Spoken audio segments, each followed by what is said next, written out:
Hey, what's up, lightboltjoe here. Today we are going to discuss Heartstopper Volume 2 by Alice Usman. This was printed in 2019 in England, had a 2020 printing, November 2020 printing in the US.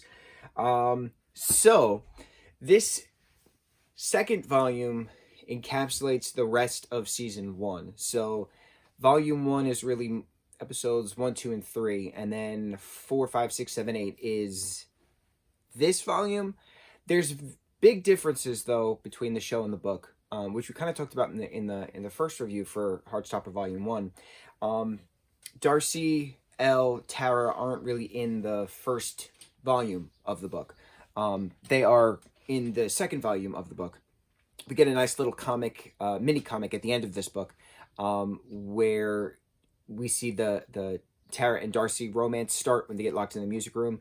We get the reference of the makeout room numerous times from Darcy in the show. So it's neat getting the little quote-unquote origin story of that room in a mini comic at the end. This ends story-wise with Nick coming out to his mom, just like he does in the show. Nick and Charlie at the beach.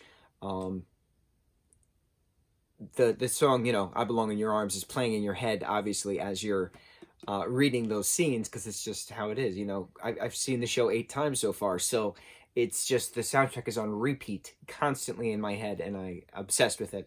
So what I really like about the books is how like touchy-feely Nick is. Like, Nick is very like hands-on. He always like grabs Charlie or like smooshes his face or like flicks his head, things, right?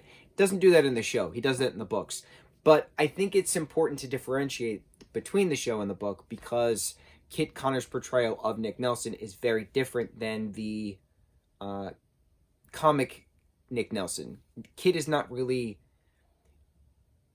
He's not really a touchy-feely kind of person. He's just very, like, content and not stoic, but he'll hug and, he'll interact with people, but he doesn't seem like a very flirty kind of person. So, like, Nick in the comic is very flirty, but Kit playing Nick is very reserved, tried to conceal the fact that he's, trying to figure out his sexual orientation, stuff like that, which I appreciate that. I appreciate that exploration of the reservation in the Finding.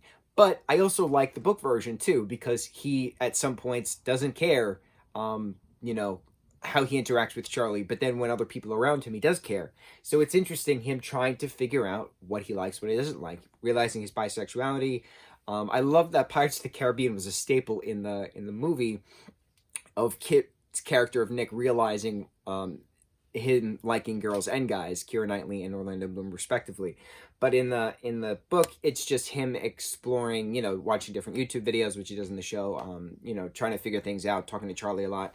Things that I noticed, though, with this book, there's a lot of scenes which kind of merge together that we've seen in the show. So, like, when they have the picnic in the show, not the picnic, but when they're at the park and they're laying down and having that conversation, and Nick asks, oh, when did you, realize you were gay?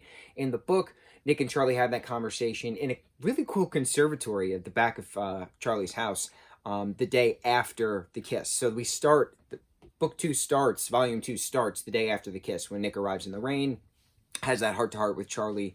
They go to the observatory. They have that conversation that they had in the park via the show, but they have it the day after, which is okay. Pacing-wise for the book is a little different than pacing-wise for the show.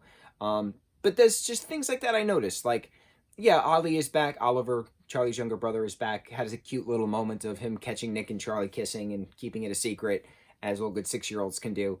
But there's no really point to having Oliver in the show, just for aside from just the cuteness factor, The pacing is different for book to show, just because there's also different characters.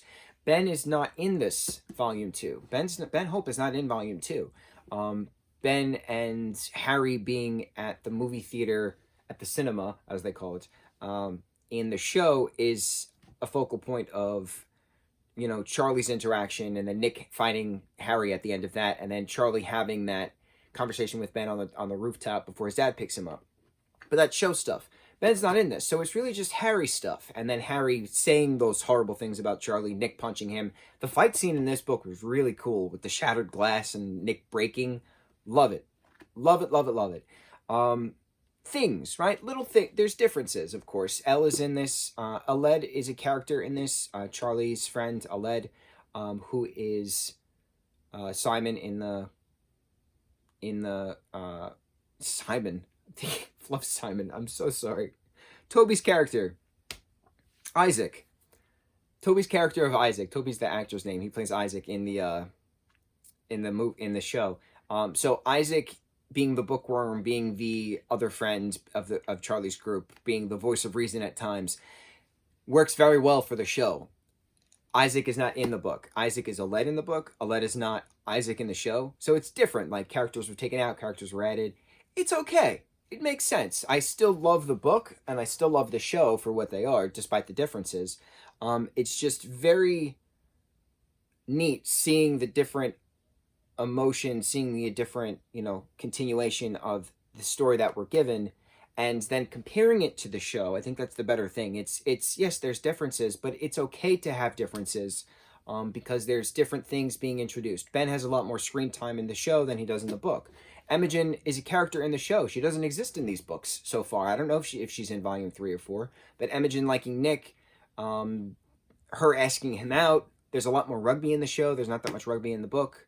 That whole St. John's match in the show, there's just more practices of Charlie getting hurt, but he sprains his knee instead of getting brutally tackled and bloody nose. That was a big scene in the show, but it didn't have to be in the book. The pacing is still worked with the story that we were originally given, but Alice, being the writer on the show, can tweak what she wants because she's added characters and she's taken characters away. So now it's not just a Nick and Charlie story in Heartstopper the show. It's as opposed to the books. Heartstopper the show is the story of Nick and Charlie, is the story of Tao and Elle, is the story of Darcy and Tara, is the story of Imogen being herself, Ben being an ass, Harry being suspended, Isaac being a bookworm. Heartstopper is Truman and Higgs schools, respectively, of stories, which is awesome.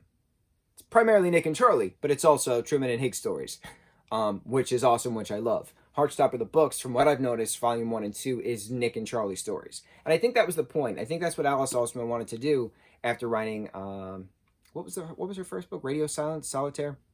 I gotta look at her publication list, because we got to read those novels in order. But whatever the first one was, it was Tori as the main character, and we know that Nick and Charlie are a prominent couple, happy-go-lucky couple in it. So she wanted to do an origin story of their meet cute, of how they met cutely to, become the couple that they are within that particular book. The show is different, and it's okay, and it's supposed to be different because it's more characters. It's more stories with more characters. But Heartstopper Volume 2 still gives you that giddy, nice, oogly feeling. The oogies, as Sokka from the Water Tribe likes to say. Good times. Good giddy. If you don't smile while reading these, if you don't smile and have tears in your eyes while reading these, if you don't smile and have tears in your eyes or cry, bawl your eyes out, as we all do numerous times while watching Heartstopper, then you've missed the point. It's okay not to be okay, but it's okay to be yourself. And it's okay to try to explore to find yourself. And it's okay to try to find a group who will accept you for yourself, who won't, undermine your intellect or likes or dislikes for being yourself. So it's very neat being in such a community, as open as we all are in a questioning sense and an understanding and an accepting sense. This fandom, book fandom and show fandom, which I feel like has merged at this point, very important, because it's not just one generation of people, it's numerous generations seeing themselves in these characters back when they were that age. Very rare to bring such a diverse, extended community together to express and share thoughts, concerns, feelings, likes, dislikes, loves, hates, in regards to topics that we've been told to be ashamed of for so long. So it's just really neat having this outlet that we can all express collectively, communally, communitively. I think I'm making up words. We'll find out. Let's Google some things. Anyway, Heartstopper Volume 2, on to Volume 3. Mucho mahalo.